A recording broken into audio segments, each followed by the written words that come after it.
I think before even talking about Lucy Letby, it's worth remembering that Alex Malkinson's exoneration took so many years, even though the evidence was quite clear that he was wrongly convicted.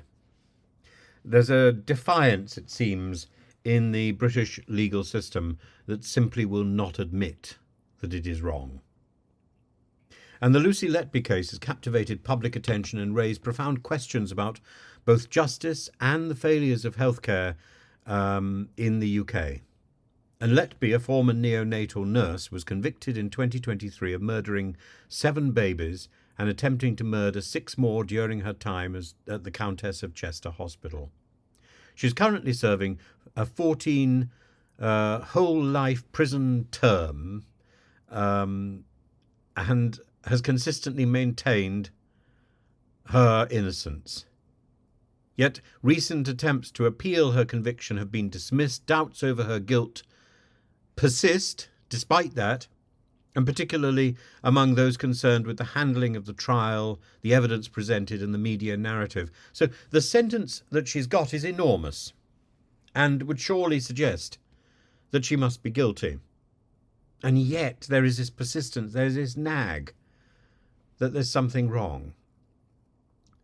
The legal proceedings against Letby were marked by their complexity. Jurors were presented with a vast volume of evidence, including medical notes, swipe card data, Facebook messages, testimony from doctors and other medical professionals, and the prosecution argued that Letby had deliberately harmed the infants using methods such as injecting air into their veins or feeding tubes, insulin poisoning and overfeeding.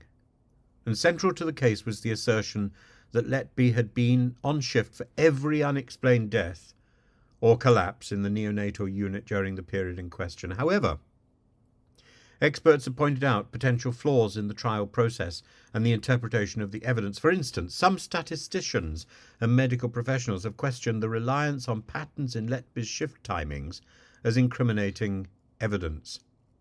Professor Richard Gill, a retired statistician, has drawn parallels between Letby's case and the wrongful conviction of Lucia de Burke, a Dutch nurse accused of killing patients in similar circumstances. Gill and others argue that the statistical evidence was not transparent enough, failing to account for other potential deaths or collapses when Letby was not on shift. Peter Green, a former president of the Royal Statistical Society, also raised concerns, noting that the chart showing Letby's presence during these incidents was incomplete, potentially skewing the jury's perception. Several aspects of the medical evidence have also come under scrutiny, particularly the interpretation of test results with the application of specific scientific studies. The insulin poisoning cases, for example, were supported by blood tests indicating high insulin levels and low C-peptide levels, which strongly suggested deliberate administration of insulin. Yet forensic experts, including Alan Wayne, have criticised the tests as insufficiently rigorous from a forensic perspective, arguing that they were better suited for clinical diagnosis than criminal conviction. Similarly, the air embolism theory, which formed part of the prosecutor's case, relied on evidence such as skin mottling observed in some of the infants, and this was supported by a 1989 research paper, but the original author, Dr. Shu Li, later testified that the description of the symptoms did not align with his findings. Despite this, the appeals court rejected the testimony on procedural grounds, as Letby's defence had not called Li during the initial trial. A key element of the inquiry currently underway is the role of hospital management in failing to intervene earlier.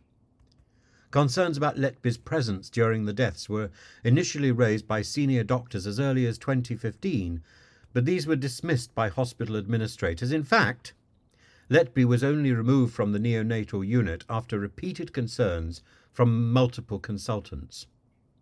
The hospital's decision to treat these deaths as coincidental and its reluctance to report the incidents as serious cases to the police delayed crucial investigations.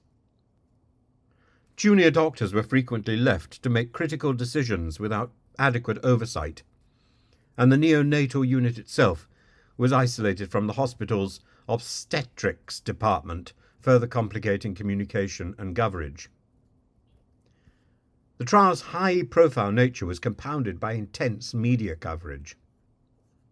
The complexity of the letby trial cannot be overstated. The evidence presented to jurors included tens of thousands of pages of medical notes, swipe cards, Facebook data, witness testimony, all pointing to a series of highly suspicious incidents during her shifts.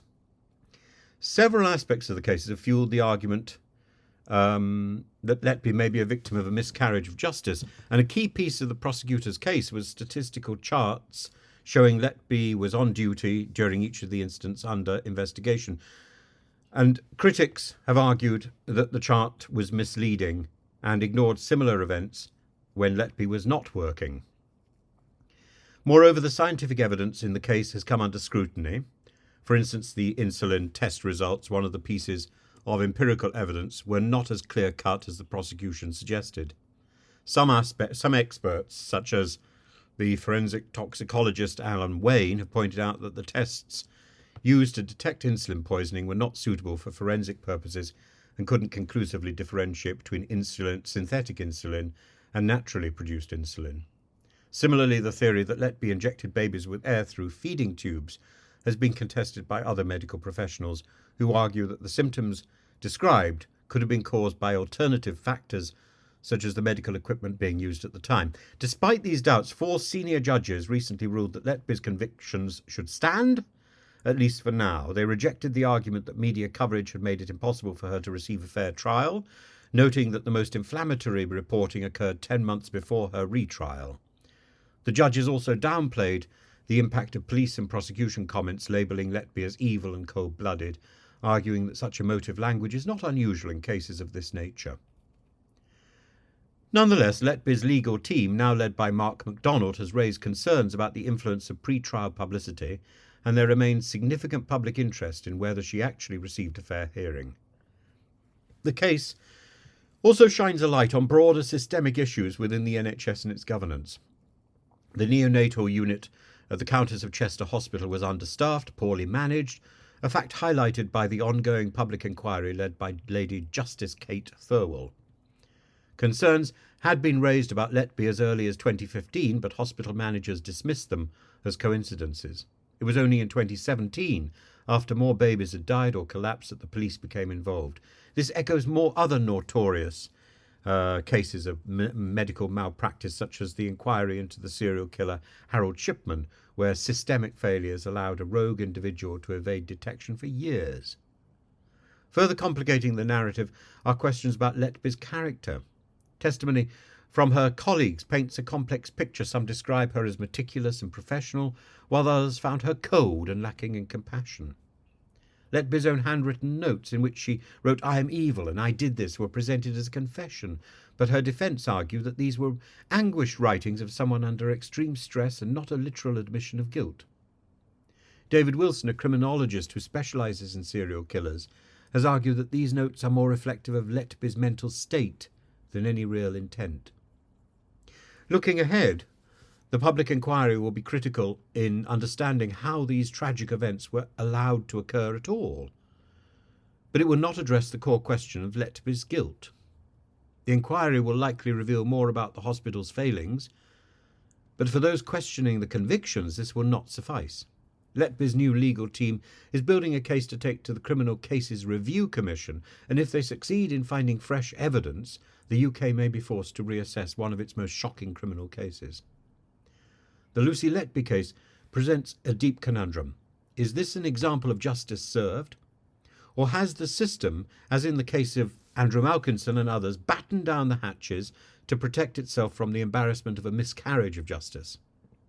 As with Malkinson, whose wrongful conviction took years to overturn despite clear evidence of his innocence, Letby's supporters believe that the establishment may be unwilling to admit its mistakes.